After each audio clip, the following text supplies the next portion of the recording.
अच्छा, हम में से कई लोग हैं जो नमाज की पाबंदी करने की कोशिश करते हैं या नमाज वक्त पे पढ़ने की कोशिश करते हैं, लेकिन ये है कि उनकी नमाज रह जाती है। उनकी यही शिकायत होती है, मैं पाबंदी तो बहुत करता हूँ, लेकिन कोशिश टाइम भी निकालता हूँ, लेकिन फिर भी जो कोशिश कर रहे हैं उनकी बात कर रही हूँ, जो नमाज पढ़ना शुरू हुए हैं, जो कोशिश कर रहे हैं, फिर भी उनकी नमाजें रह रही हैं या कज़ा हो जाती हैं। तो ये किस वजह से होती है ये मैं आपको बताऊंगी, और इससे कैसे आप एहतियात कर सकते हैं, मतलब अपने आप को टाइम पे नमाज अदा करने का कैसे आदी बना सकते हैं। तो सबसे पहले आप सुस्ती छोड़ दें। यानी एक जो इंसान नमाज की पाबंदी कर रहे हैं, जिसको ये चीज़ इल्म होगी है कि नमाज कज़ा करना है या नमाज छोड़ना इतना बड़ा खसारा है, तो वो उनकी नमाज जानबूझ के तो वो नहीं छोड़ते, तो उनकी नमाज रहती है सुस्ती की वजह से। यानी जैसे अगर आप ये चीज़ बोलते हैं कि चलो अगर हम कोई काम कर रहे हैं तो फलाना काम कर लेंगे तो हम बाद में नमाज़ पढ़ लेंगे, या आपने कहीं जाना है तो चलें अभी टाइम है, जब तक मैं वापस आ जाऊंगा या आ जाऊंगी तो तब नमाज़ पढ़ लूँगी। तो ये चीज़ें हैं, तो फिर जब आप ये काम करते हैं या सुस्ती बरतते हैं ना, तो जो आपने नमाज़ पढ़ने का इरादा किया होता है तो आपको टाइम ही नहीं मिलता। मतलब जो आप काम कर रहे होते हैं वो काम इतना तवील हो जाता है, ये शैतान के वसवसे हैं या फिर आपका अपना नफ्स होता है जो आपको इस चीज़ से रोकता है। तो ये जो है फिर आपको नमाज़ पढ़ने का टाइम नहीं मिलता और आपकी नमाज ऐसे कज़ा हो जाती है। ये सारे थॉट्स जो हैं ये शैतान के वजह से आते हैं, ठीक है। लिहाजा जब भी नमाज का टाइम शुरू हो आप सारे काम छोड़ दें, जो अपना जो भी काम कर रहे हैं, घर का काम कर रहे हैं, ऑफिस में हैं, कोई काम कर रहे हैं, कहीं जाना है आपको, या फिर कुछ भी XYZ, आपने सबसे पहले करना है कि नमाज का टाइम है तो आपने ये सोचना है कि मैं नमाज नहीं पढ़ूंगा तो ये चीज़ मेरा काम मतलब ये हो गई नहीं। मतलब नमाज को अपने, जाहिर सी बात है नमाज के बगैर वैसे भी आप अगर छोड़ दें तो आपकी दुनिया के सारे मामलात बिखर जाते हैं, ठीक है। जब आप नमाज पढ़ते हैं वक्त पे, अल्लाह को याद करते हैं, अल्लाह का जिक्र करते हैं, तो आपके दुनिया के भी जो सारे मामलात होते हैं वो एक तरह से एक समेट जाते हैं, तो वो आपको करने में आसानी होती है। तो ये चीज़ है कि आप जब जो भी काम कर रहे हो आप पहले फ़ौरन नमाज को तरजीह दें। आप सारे काम छोड़ें कि पहले मैं नमाज पढ़ूंगा उसके बाद मैं सारे काम करूंगा। ऐसे ही अब सुबह की नमाज है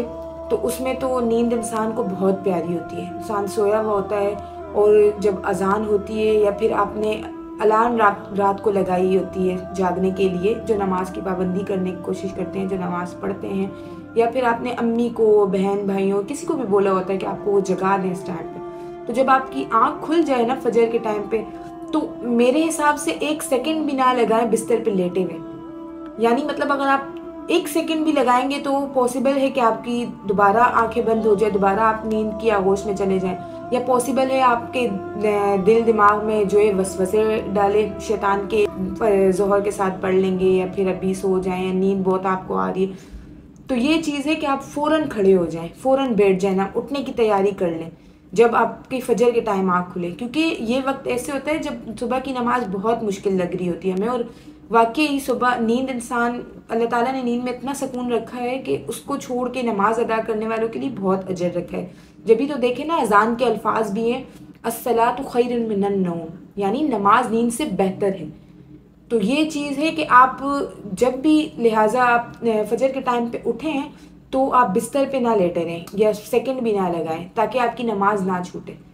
और फिर जब आप अपने आप को इस चीज़ का आदी डालते हैं ना, या यकीन करें अल्हम्दुलिल्लाह मैंने भी, मेरा ये लाइफ एक्सपीरियंस है कि मैंने अपने आप को इन्हीं चीज़ों की वजह से, इसी रूटीन की वजह से खुद को नमाज का इस तरह आदी बनाया है। अब आपको ज़रूरत नहीं पड़ेगी, जब आप ये चीज़ें रूटीन में करने लग जाएंगे तो आपको ज़रूरत नहीं पड़ेगी कि अलार्म लगाने की भी या फिर किसी को बोलने की भी कि आपको उठा दें। इंशाल्लाह इंशाल्लाह अल्लाह ताला आपके दिल में खुद ही ख्याल डाल देगा, नमाज के फजर के वक्त पे आपकी आंख खुल जाएगी, या फिर नमाज के टाइम से पहले आप नमाज के लिए प्रिपेयर होंगे, तैयारी करके रखेंगे कि नहीं भाई मैंने नमाज पढ़नी है, या फिर आपको इतनी लगन होगी, इतनी चाह होगी मतलब नमाज की तरफ आने की। तो वो वक्त, उस वक्त तक जाने के लिए आपको, तब तक आपको मुशक्कत करनी है, तब तक आपको मेहनत करनी है। और अल्लाह ताला कहते हैं ना कि मेरी तरफ 1 कदम आओ तो मैं तुम्हारी तरफ 2 कदम आऊँगा, मेरी तरफ चल के आओ तो मैं दौड़ के आऊँगा। तो आपने एटलीस्ट 1 कदम बढ़ाना है अल्लाह पाक की तरफ, ठीक है, नमाज की तरफ, जिक्र की तरफ, अल्लाह को अपनी ज़िंदगी में ढूंढना है, आपका मकसद होना चाहिए। तो फिर उसके बाद देखें, जब आप एक कदम अल्लाह पाक की तरफ जाएंगे तो अल्लाह पाक 2 कदम आपकी तरफ आएंगे। यानी अगर आप नमाज के लिए इतनी मुशक्क़त करेंगे शुरू में, तो फिर उसके बाद आपको मुशक्क़त करने की कोई ज़रूरत नहीं, फिर नमाज आपको अपनी तरफ खुद बुलाएगी, आपको जाना नहीं पड़ेगा इंशाल्लाह। तो अपनी ज़िंदगी में, ये मेरा लाइफ एक्सपीरियंस है, आप ये चीज़ करके देखें अपने आप को पाबंद बनाने का, क्योंकि नमाज के बगैर तो हमने रहना ही नहीं है। अल्लाह ज़िंदगी से निकालते तो आपकी ज़िंदगी का कोई पर्पज़ नहीं, कोई मकसद नहीं है, ना सुकून है इसमें।